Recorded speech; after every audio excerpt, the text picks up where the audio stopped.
Le sue condizioni erano parse fin da subito disperate. I medici hanno tentato il tutto e per tutto per salvarla, ma alla fine non ce l'ha fatta la studentessa di 14 anni che questa mattina è stata investita da un'auto a Sant'Angelo di Piove di Sacco mentre stava andando a scuola.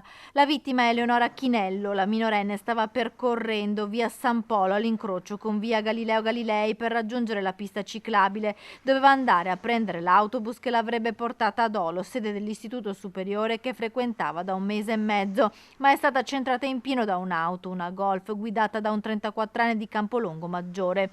L'uomo si è fermato e ha prestato i primi soccorsi in attesa dell'arrivo dell'ambulanza che ha trasferito la ragazza in ospedale a Padova, dove è stata anche sottoposta ad un intervento chirurgico, ma le ferite erano troppo gravi ed è deceduta nel pomeriggio. Un residente di via San Polo, uscito di casa dopo aver udito il botto provocato dall'urto dell'auto con la bici, racconta che la strada è pericolosa e spesso le auto sfrecciano a folle velocità. È una roba impressionante. D'estate hai visto come?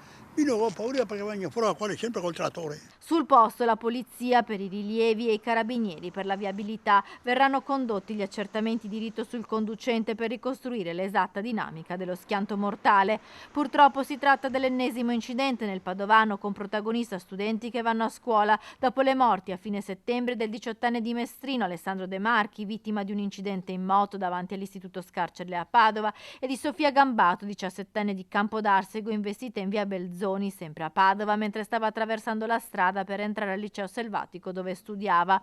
Altri 2 giovanissimi studenti delle scuole medie sono rimasti feriti dopo essere stati investiti a San Martino di Lupoli e Noventa Padovana. E infine la tragedia della piccola Olesia, la 12enne ucraina, investita e uccisa da una motrice di un treno mentre stava attraversando il passaggio a livello con le sbarre abbassate in via Friburgo a Padova.